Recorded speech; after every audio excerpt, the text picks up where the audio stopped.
Ladies and gentlemen, before lighting the lamp, we are playing the Dhanvantari Mantra. That Takradhara for skin disease. In modern pharmacology and physiology and pathology, you cannot, so that should be properly branded. That should be. This is one example I give, that's all. I have, if you have some questions, I can answer it. And this is the tradition we have and we are practicing. That is the wisdom of Kerala, that is the wisdom of Ayurveda that we are practicing.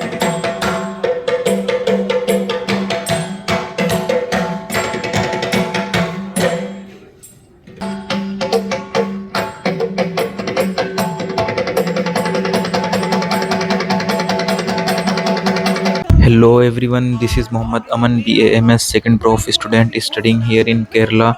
So friends, today I am attending India's first International Ayurveda and Wellness Conclave in Kozhikode, and it is organized by the Department of Tourism, Government of Kerala. So friends, in this conclave, delegates of more than 50 countries are going to attend today's program, and here they are going to showcase the relevance and global importance of Ayurveda through seminars and interaction. Okay, so let's see the full program. I don't have to tell the audience to, give a big round of applause. Automatically, when each and every person is coming on stage, you're welcoming them with a warm round of applause, and thank you so much for that. I would also like to invite the Director, Department of Tourism, Government of Kerala, Srimati Shikha Surendran, IAS.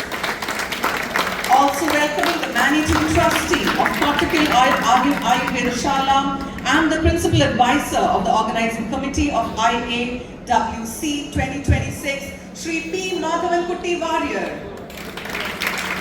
Also welcoming the Past President of KTM Society and General Convener of IAWC 2026, Shri Baby Matthew Somathiram. Also inviting the President of Malabar Chamber of Commerce, Mr. Nityanand Kamath. Also welcoming the Secretary of Malabar Tourism Society, Mr. Jihad Hussain. Also welcoming the President of Calicut Chamber of Commerce, Mr. Abdullah Kuti AP. And finally, the captain of the ship, the leader who has been heading the organizing committee of this event, the man who has been toiling day and night sleeplessly, the chairman of the organizing committee, Mr. Sajid Kurum.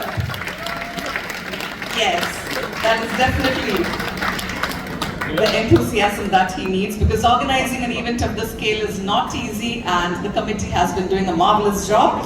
Has been central for making this initiative happen. It is my privilege to welcome P. Madhavan Warrior, the Managing Trustee of Ayurveda Shala, Kotak. Has arrived. Let us welcome him with a nice round of applause. A very warm welcome to the Honorable Minister for Tourism, Shri P. A. Mohammed Riaz. We can now move on to doing the honors of lighting the lamp and inaugurating the very first International Ayurveda and Wellness Conclave.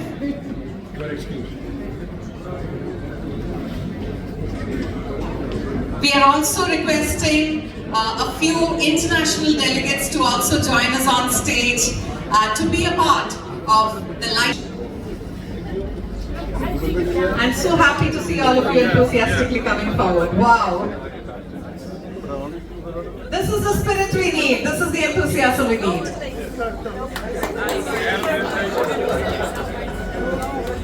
Everyone must be happy.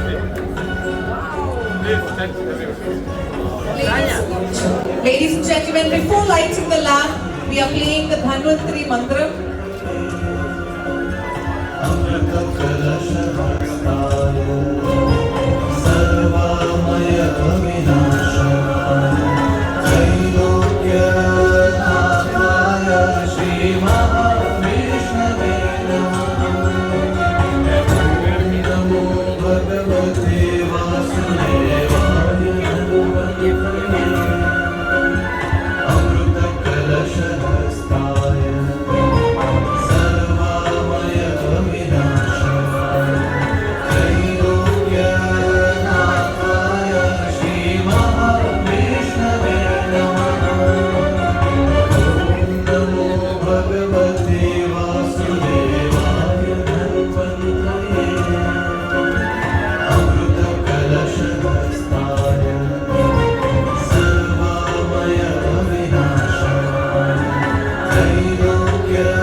and marks the beginning to the International Ayurveda and Wellness Conclave 2026.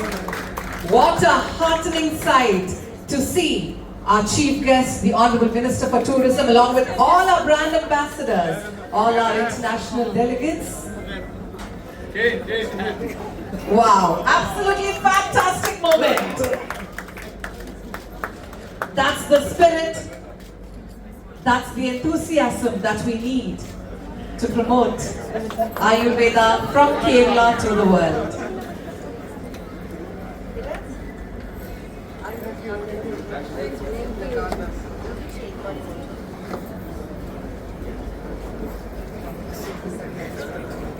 Ayurveda and yoga within global health and wellness framework.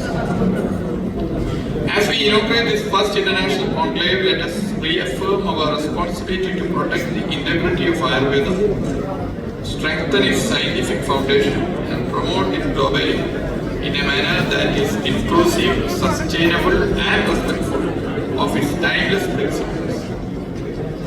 Let this platform, complemented by the International Ayurveda and Yoga ambassadors, to become a catalyst for global engagement and a stronger international presence for Kerala's wellness heritage.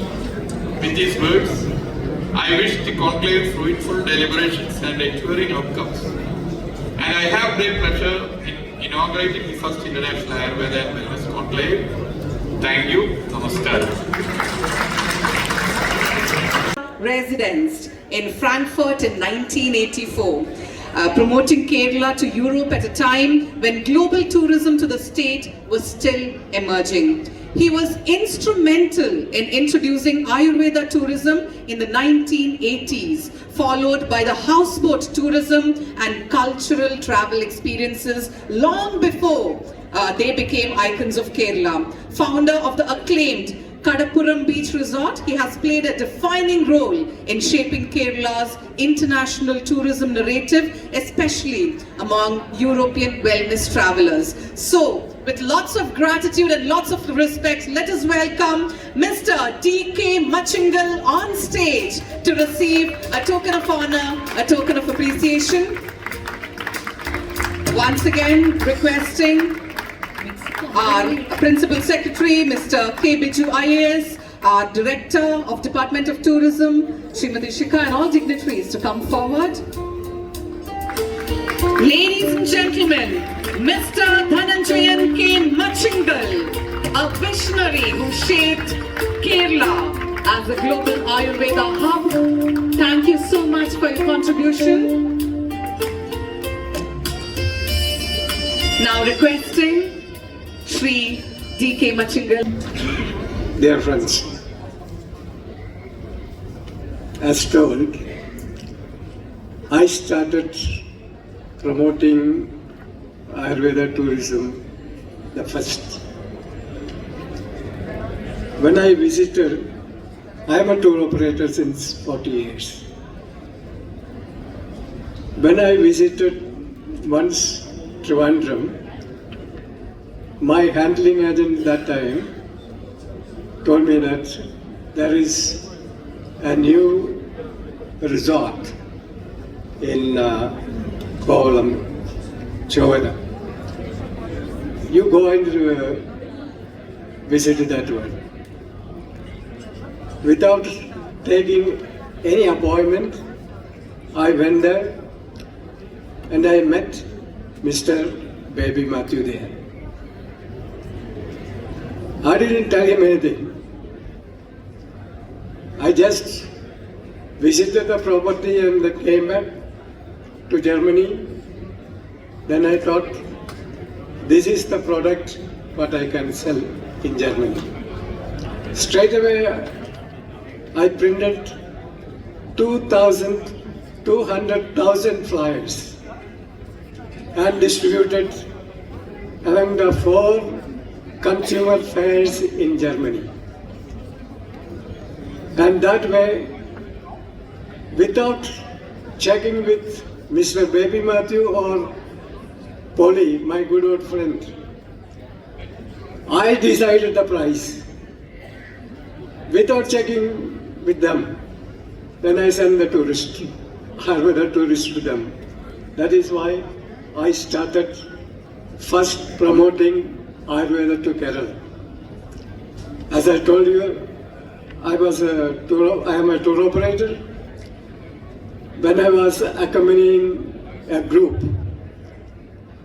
that time tourism in Kerala means only Kovalam, Cochin and Thekadi. My idea was not that. From south to north or north to south. Then when I was accompanying a group, it was my intention to show them Kottakkal Ayurveda pharmacy. Then I showed my group members, it was 25 or 30 people. Then I went there, they were very friendly, they showed me all the preparations of medicine, the garden, what they had that time, and everything is there. Then I checked with them whether we can bring the groups for treatment. They don't know. That is not possible. He is sitting here. That time he was not the managing trustee. That was somebody else. Otherwise I would have started promoting that time onwards. But I'm not blaming them, but it was my intention to promote Ayurveda that time onwards. Then I was waiting for an opportunity to get in an entry. That is why Somadiram, my good old friend, Paul Matthew, he had built this resort and started, and Baby Matthew is the reason for that. Then whatever other people claim, I don't agree with them. I started promoting Ayurveda tourism first in the world to Kerala. That is what I have to tell you. Thank you very much. So always we are talking about the traditional Ayurveda, just the Kerala traditional Ayurveda. So what is the importance of the tradition? This is very important. Why? Because the tradition is scientific, or it is just passing the tradition or just following the tradition, and is it unscientific? So many people, many foreign delegates, because we have experience of that, that the modern explanation to the tradition is the only scientific. Many people are thinking that the explanation should be with the modern physiology, modern pharmacology, then only it can be scientific. That is not the way that Kerala Ayurveda is following. The living is a science here in Kerala. It is not away from the living. What we are living is totally scientific. The grabbing of the state, then we are applying oil on the body, and this is the living process happening in the Ayurvedic community, or we can say in the Kerala community. So we have two types of understanding of Ayurveda. One is for illness, and the next one is for the wellness. So both are, in a way, both are in the same pattern, but you have to understand that what is the importance of the illness and the wellness. For the wellness, we should have the prakriti of the patient. The prakriti of the patient should be well researched, identified, then only we can have the right wellness care. For the illness, we have to do the right pathological thing, we have to identify and we have to diagnose according to the Ayurvedic way, then only we can have the right treatment. Because for example, I will tell a Takradhara. I think many of the delegates may be heard of that one, the Takradhara, which we are making the buttermilk, medicated buttermilk, and we are doing the Dhara, Takradhara for a disease which is nothing to do with the head. It is a treatment for the whole body where we are curing the psoriasis or skin disease. That cannot be identified, that cannot be analyzed by the modern physiology or pharmacology. So this type of tradition is the integral part of Kerala's life and Kerala's traditional life. So for that we have to be very careful also. Because when somebody is telling that Chavanapras or the Lehan Chavanapras is vitamin C, so we are not having that type of explanation in Ayurveda. If it is vitamin C, you are talking a blunder. Actually, that is a blunder in a way.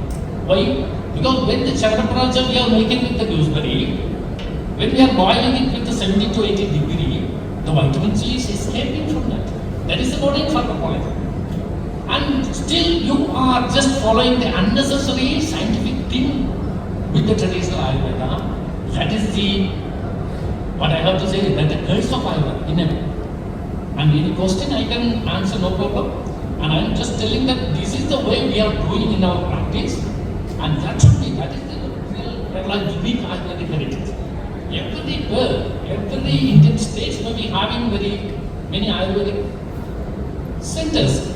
But we are in Ayurveda in Kerala, we are doing the right traditional thing we are following, just doing some application of the thylam on the head and curing the back pain. Can you imagine? So this type of wisdom we have, the knowledge is not an information for us, it is a wisdom in Kerala. So difference is totally, the information you can get from anywhere, even the AI can give the information, but the wisdom cannot.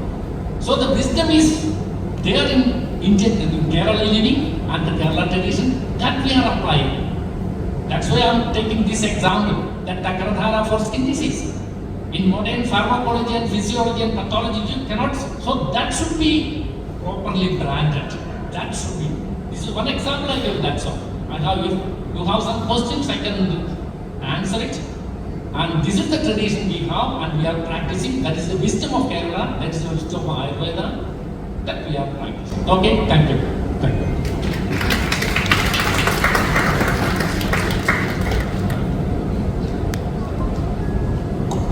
Thank you, sir. Actually, the next two persons, sir, actually I'm just in a confusion, really speaking, because one is Musa and another is Musab. Both are very eminent names in the Ayurvedic culture of Kerala. That is because they both persons have a vast legacy, the family legacies and all. So let's start from this Mus or the Alathur Nambi family. From his Dr. N. Nambi. He is from the famous Alathur Nambi family, as well as he is the principal of the renowned Ashtanga Ayurveda Vidyapita. He will explain this aspect, and moreover he has a good international exposure with especially with he is associated with the Italy, the Magna Marathi group, who is the right person to explain in that perspective also. So I invite him to speak. Thank you, Intijuru. So let me come to the right point. So Kerala is a global hub of Ayurveda. Is it possible? Yes, if we put effort for the next 5 years. What are the best things we should start? Then I have worked from last 25 years in international training. We started our medical school in 2002 in Milan, and from last almost 25 years now we have completed more than 1,000 students. So with this experience, I want to say that we explored, Kerala currently explored only the treatment aspect. We never explored the potentials of education officially. That's one area we could really explore. We have 18 Ayurvedic colleges in Kerala. If we take any few institutions, 3 to 4 institutions, take any 2-3 Ayurvedic colleges, develop them to a level of an Oxford or Cambridge. Why not? It is possible. There are Western medical education, people go for MRCP, FRCP to UK, Glasgow. Why don't the people come from outside, learn Ayurveda to Kerala, and there are premier institutions, they can highlight this level to learn, because every year we have 1,000 PAMS graduates coming out. Nearly we have 200 postgraduates coming out in Kerala every year. There are around 15 to 20 PhD programs are coming out. Why not? It is possible if we collectively work together. Definitely Kerala can be a global hub in not only in clinical services, we can be a great for education. We are working in that area. We are working from that Veda education in Russia. I've been working for 4 or 5 countries. and we have been teaching students from different planes for a simple course to a full extended course of 4 years. So what I want to say at that area is that education is the best area we can explore. Second point I want to say, global market trends. We have to be very, very careful these days. There are a lot of negative trends are happening. For example, ashwagandha is getting banned. Nowadays, since the Ayurvedic products are reaching into the international market, the Western pharmaceutical companies are really trapping down in different areas to cut down, and they try to see they doesn't block any single product. Rather, they look from the commonality of the ingredients and they try to block those ingredients with the different perspectives. So, very recently, ashwagandha has been banned. Pinospora cadifolia kukuchi has been banned. Dilacida cadifolia is also under the threat. So, we have to work together if we want to play in the global market. That's all. In short. Thank you, Dr. Nambi. Actually, what the point he emphasized is very important because the education aspect. Most of us may be knowing that, and if somebody has noticed, in the last week the India-European agreement has a trade agreement has came, and it agrees one of its points is with the Ayush qualifications or Ayurveda qualifications in India itself that we can practice in the Europe. That's a breakthrough in this sector. So as he has mentioned, for example, if the European students, now also there is some links with some countries or student exchange program or something is there, but this may happen. It's like the people from abroad who may be sitting here, they themselves, or sometimes I also have students in especially from the South America also, like people, countries. There actually the one lady, we had even the training test, I was mentioning it. One lady was the doctor of Brazilian Navy, first batch itself. Like that, several like that. They are the medical people are coming more to us. As the Morandi, they are associated with. He is also a medical person. Like such people who are very interested, or other people also can come from those countries and study AMs in India, and then they can practice there. That's a very, very, really important thing in the history of Ayurveda. And then another person is this Dr. Indula. Actually, he has a great exposure, sometimes more than most of us in the international scenario in Europe and in the 90s itself. And again, he's had a great legacy. He was the deputy director of AVP. Not only that, he belongs to the family of first Vaidyaratnam Trippamotimus family. His relatives. And the first Ayurveda physician of Kerala, government Ayurveda physician. Anybody knows? I used to ask this question. Nowadays in Kerala, in most of the villages, this Panchayat's Ayurveda doctor is there. I was in the last week, I was in a middle Kerala, North Indian state. I was invited by the director. They were surprised that in every village there is Ayurveda hospital. So there is every Ayurveda village in Kerala. But anybody knows the first Ayurveda doctor of Kerala in the government sector? Especially speaking, it is not Kerala, it is Trivandrum. It is Kaviyur Parameswaran also, practically. Or theoretically, it is this Vaikathu Vachapadu. Because Vaikathu Vachapadu got the salary directly from this king, and this from the government treasury. That's only the difference. So he is also from that family, so he is an apt person to speak about it.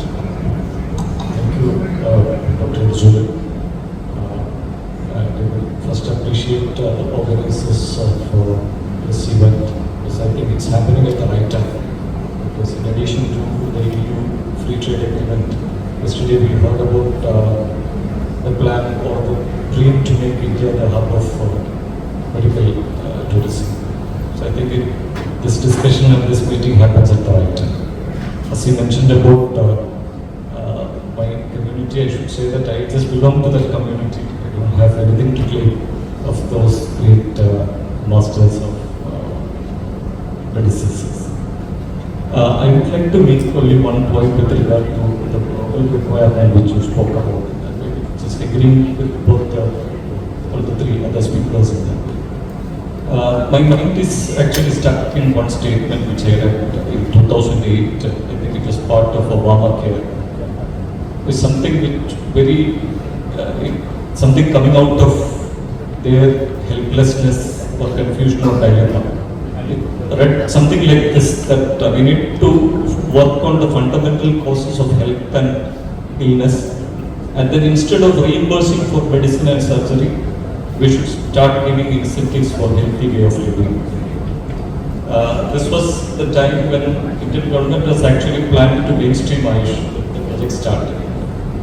But then again, after say 10 years, another voice from the United Kingdom saying that shifting the responsibility from the governmental or an organized body to the individuals, saying that you take care of your diet and health, lifestyle, so that you will be less dependent on a system which is slowly fading. I think in a place like Sweden, this is more or less a rule or a regulation that your insurance coverage you get less priority, or it gets cancelled if you are not taking responsible of your own health, eating right.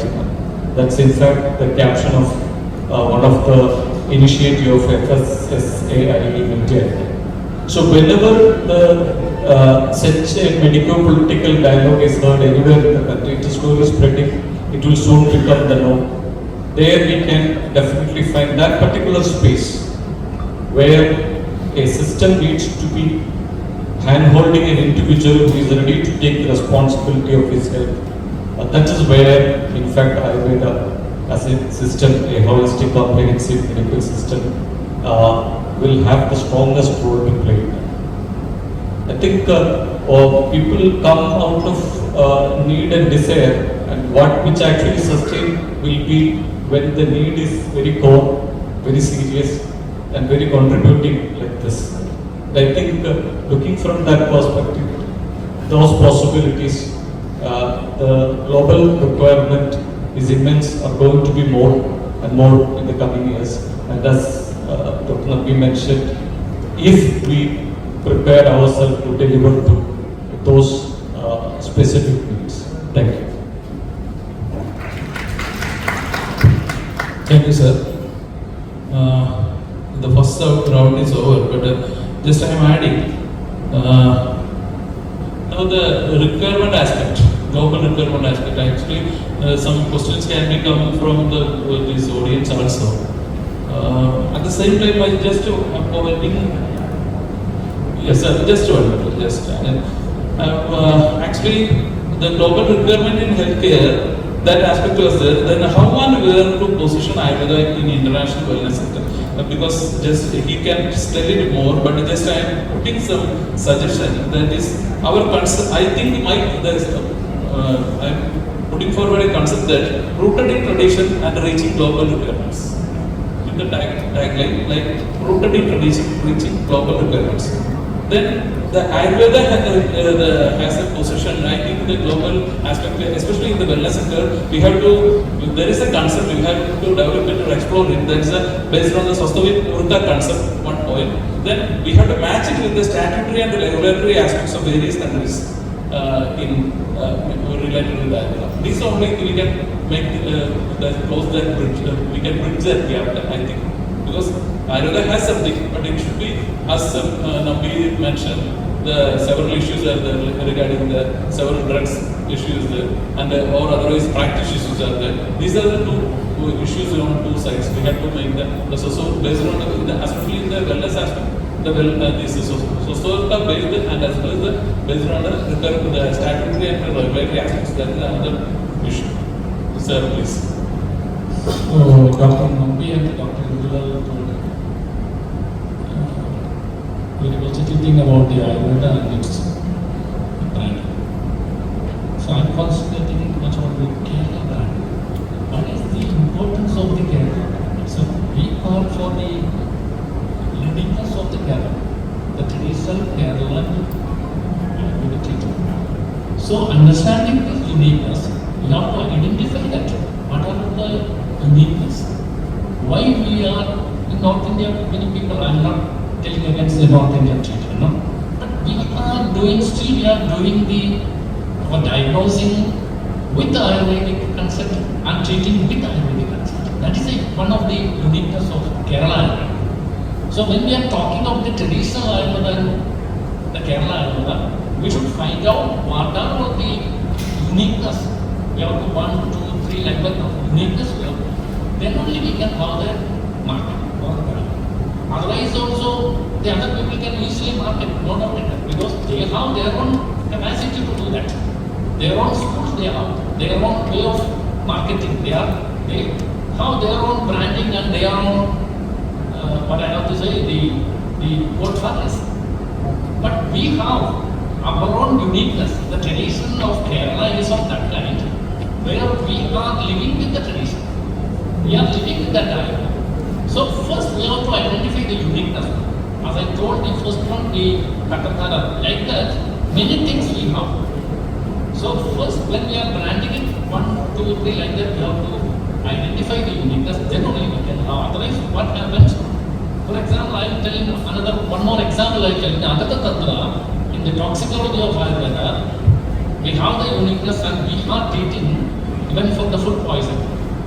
Just imagine that it is becoming a very important thing in the market, because taking too much of unnecessary food and junk food, and that is creating too much of poisonous thing in the body, and there are detoxifying method or panchakarma with the medicines. So for that we should have our own way of diagnosing. It is not the modern way of diagnosing the toxicity. There are methods to diagnose the Ayurvedic way to identify the food toxins and the toxins which is what I have to say, like the settled in the cellular level. So there are treatments. So that should be well branded, because many of the people, they are not knowing just by giving some medicine that can be made. So that type of thing are there in Kerala Ayurvedic tradition, and that type of uniqueness we have to identify. That should be branded and marketed. Marketing, I am not for a marketing thing, because I am talking only Ayurveda. I don't know how to market it. I will talk only, that's my way of practicing, that's all. But the people who are for this one should understand the tradition and the uniqueness of Kerala, and then only you can do the right thing. Otherwise you will be in a mess. You cannot do the right thing in the right time. Okay. Yes, sir. Actually, I am adding one point, so not from my part. This is what Bhakpada has told. Trivardashunyam narambham bhajetanna virodhe. It tells that whenever we are doing any work, it should be dharmic, based on the dharma.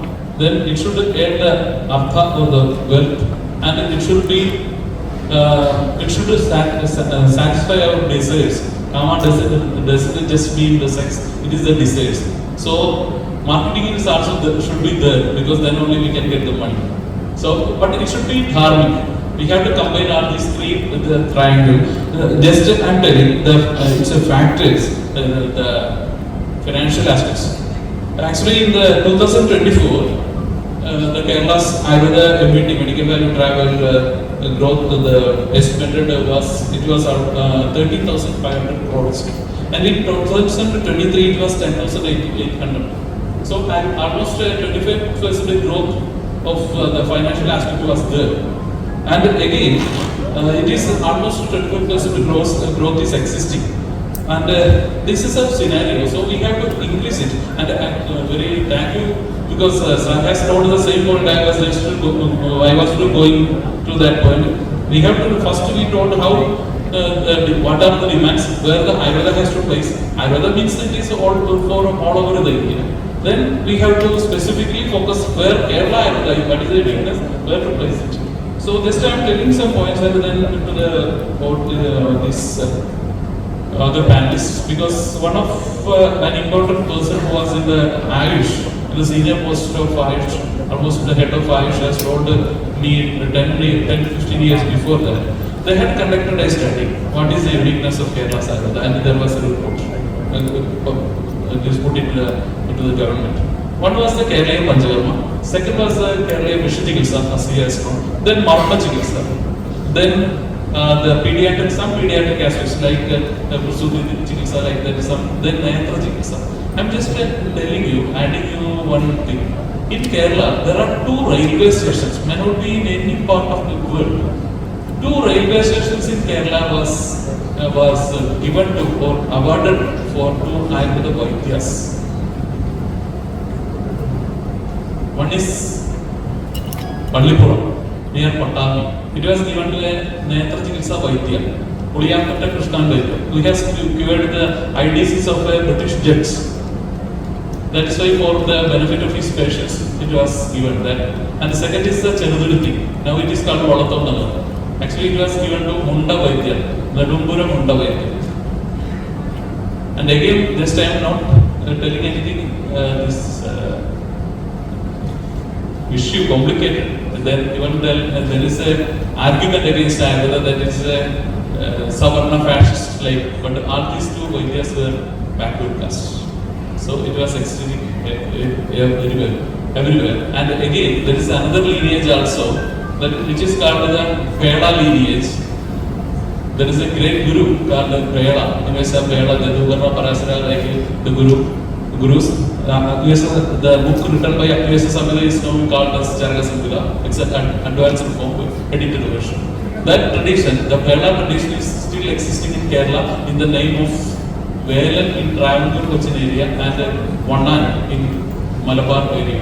They are very eminent practitioners in these pediatric and areas and neonatal care areas. So that tradition is also there. Then I'm not taking much, just pointing out. Then Kandapur Sala, we will be heard about this Nalanda and Takshashila, but there was a Nalanda of the south. It is the Kandapur Sala located near Trivandrum. Later it was shifted to Trivandrum town itself. Earlier it was at Vidinyam, our tourism place. Later it was shifted to Trivandrum town, and that is now it is called the Valiya Sala in Trivandrum. Then another Tiruvallava Perum Sala or Tiruvalla Sala, Modikulam Sala, and Parthivapuram Sala.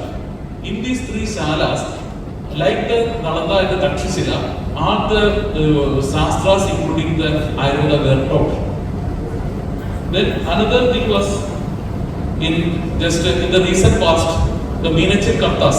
Meenachil Kartas has a Gurukula, and in the Kodungalur Gurukula, in which the Kunnikuta Nagara, the Kerala Vyasa Kunnikuta Nagara, and Cheriya Kuchini Nagara, like very eminent personalities were there. And even we might have heard of the trinomial nomenclature of Carl Linnaeus. Linnaeus in his book specifically mentions, I have taken the support of 2 books to develop this, and one of these it was the Hortus Malabaricus. This Hortus Malabaricus is about the flora and fauna of Kerala. It was actually written by Pitti Achyutan Vaidya and Appuvat, Rangavat and Vinayakavat. These people, this is another uniqueness. And again, I'm not taking much because Kodalur, Mana and several areas are there. And unfortunately, this Kerala Panchakarma book, Shirasegadi Vithi, it's authentic textbook was written by my great grandfather, Madhesh's father, who was a royal physician of Kochi. And then another main factor of Kerala's tradition was that these traditions were that continued unbroken lineage was maintained. One was this, like the old Gurukulas, the PS Vallian has started the Kottakkal Ayurveda Pathasala, later it became the college.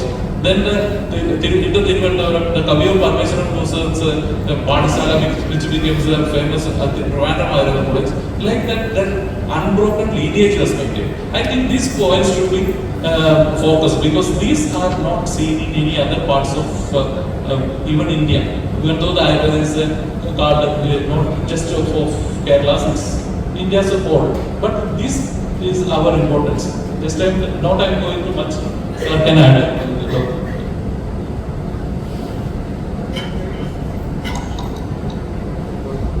Real session.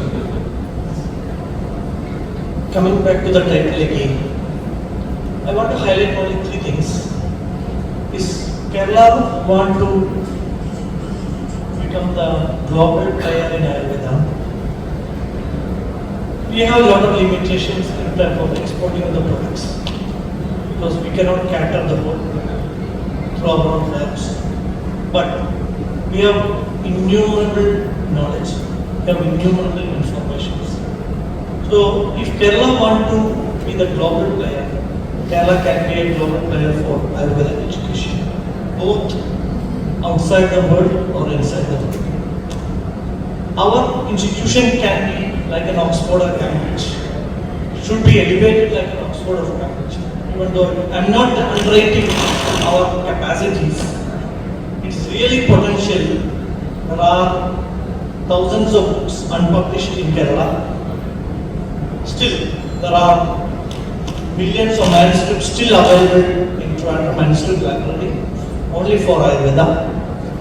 So, if Ayurveda Kerala want to take further steps in the global level in health, especially on our segment, definitely, I strongly believe that we can take quantum jump if we start with education in a proper way, step by step. It may be funded by some clouded area too, but still, with nowadays with the technology, Ayurveda can take really good steps. But there are few challenges too. One thing, the big challenge of the Sanskrit. So, in my last 25 years of experience, what we try to do is that we change the language perspective which can bypass it by with the modeling of Ayurveda. How do we study the physics, chemistry by models? So, we try to translate Ayurvedic understanding to a different type of models, and we translate a lot of information what we already have to a current scenario way. So there is possibility that if Ayurveda, I would put again, if Ayurveda want to be a global hub, that is one of the area will be the education. That's all. Thank you. Yes, it is very worthy because I just actually one of the important book called Alathur Manipravalam. It was an unpublished document. It was obtained from his own family itself. And again, I'm just adding, we may be head of the Vapada, great guru. He belongs to the Ashtavedya family. One of the Ashtavedya family in Puramando, the Vapada Samadhi is there. And they are doing the pujas of this Samadhi. Then, like this tradition, unbroken lineage is existing in this Ashtavedya tradition also. And then to the point, I'm just adding, yes, we need the accreditations like the NABH accreditation certifications in the hospital sector for the international approval and the GMP, CGMP like the aspects for export of medicines. But just I'm adding one more point. Before the last week, before this EU agreement, we were not just selling our products as Ayurvedic medicine. It was like a herbal medicine category like that. But now we can practice there as Ayurveda physicians. So that will also give you an opportunity to approve the medicines also. I think like that. So we have to develop our own standards, not just in the framework of this herbal medicine framework. That is our hope. And similarly, in the research sector also, the issue is that they are trying to develop, we have to develop our own research mechanism because they are developing a product which can be given to either phase 1, 2, 3, 4, as 3 after they are giving the marketing as site. At that period, they are developing a drug which can be given in Africa, Australia, Antarctica, Africa, wherever it is. But in our concept, the basic medicine, the medicine should be there be a basic formula, but then it should be changed in based on 10 parameters at any point in time. So it is basically contradiction. They are developing a product which these parameters does not interact or interfere when we are giving to a patient, and they are trying to develop this solution or a medicine which is not affected by these parameters, but we are accepting those parameters and telling that the doctor himself or herself is the researcher at that time of prescribing medicine. That based on that we have to develop another research methodology. What I think, and I think that Dr. Indulal is the person who has very much in the research sector several years. I think he is the person to explain it. There is going to be a session exclusively by experts in that field, research, so we'll go to that. But in continuation of what Dr. Napi said, the opportunities are there, FDA is all there, but we have to do, it's a long way to that goal. There's a lot of things needs to be done. But I feel, because here it's mainly to operate as people who are value travel. I personally feel that it's, when you look at the strengths of Ayurveda, so that we need to, it will be good if we stop looking at body in binary terms of wellness, because it is never in two distinct compartments. That's perhaps the reason why we have two different tourism, wellness tourism and medical tourism. But from an Ayurvedic perspective, it's on a continuum. As per the definition of scientific wellness, they say it is wellness, transition and disease. So the challenge is to reverse the transition, and that's exactly the strength of Ayurveda, that it is possible to intervene at the very initial stages of a disease process, much before the symptoms manifest, and there is an effective way to reverse it and stop it from proceeding to or progressing to a manifest disease. I think that is one way to look at it, focusing on, instead of lifespan, to focus on health span, one of the greatest strengths of Ayurveda. Just like to.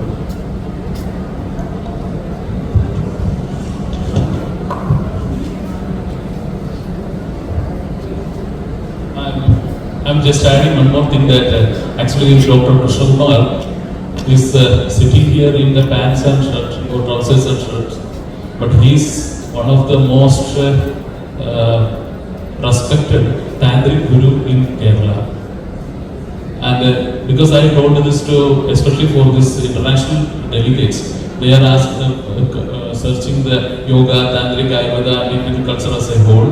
Actually, he belongs to one of the important Tantric Guru also. And again, then we have just completed these Ayurvedic aspects explanation. Anything to add, sir?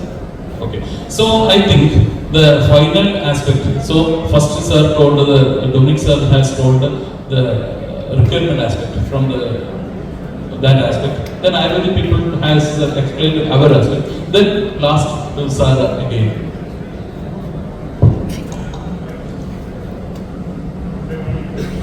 I think I have the advantage of being a layman and continuing what Dr. Indulal is saying about the approach of Ayurveda. And people think that the definition of health in modern medicine or Western medicine is the absence of disease. But there is a drastic difference in the Ayurvedic approach. The presence of health in Ayurveda, health is not the absence of disease, but the presence of health. It's a fundamentally different approach. And therefore, in Ayurveda, we have to look at people, and then look at body, mind, Ayurveda call it soul or spirit, but the other aspects, and aspects beyond being physical sense. So that perhaps is lifting the bar of treatment and medicine to another level, which Western or modern medicine may not accept. And against being a layman, like Kerala has Ayurveda, so has Gujarat, so has Bengal, so has Karnataka, and everywhere. What differentiates Kerala, Ayurveda from rest of India? What differentiates Ayurveda itself from other medicines? And the approach, I often say that one approach is we retain the best of ancient medicine in its purity. Another approach is we progress with medicine to current research and progress it beyond the ancient. So, two different approaches. One would say that, and I'm not too sure, is what is done, accepting method, my mind, nothing can be static. We have to keep progressing. Modern knowledge, modern technology, the ancient skills and ancient principles will have to survive. Exactly. I'm not at all right person to talk about talking about the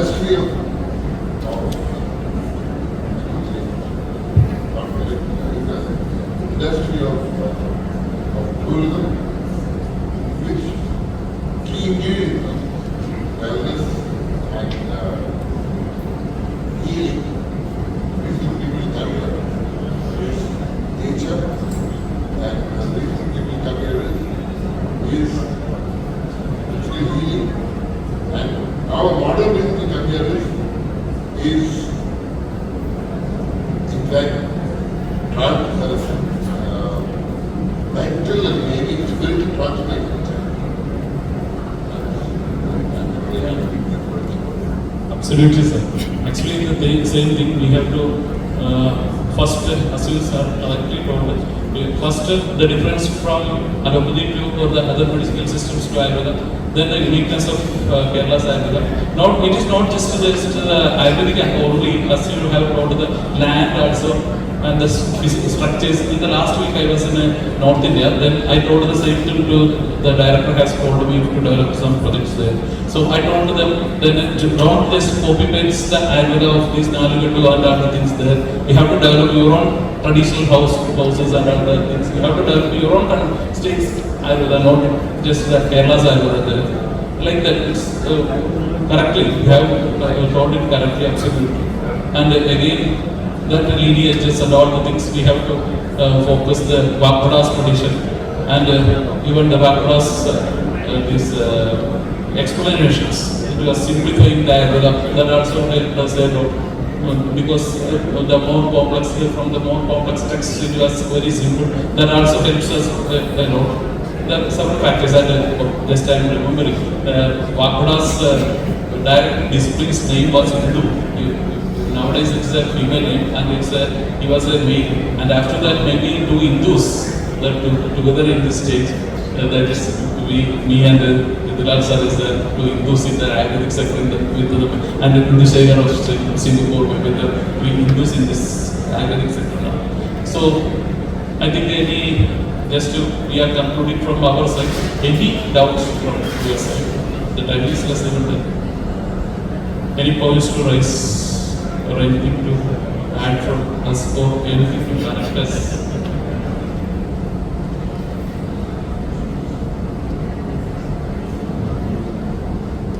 Shall we conclude with the approval of these people? It's not just a discussion between us, it was a discussion with you itself. That's why, with the permission of your team, the delegates here, just we can conclude. Thank you. And again, thank you for the organizers for arranging this wonderful session. Thank you to them also. Thank you.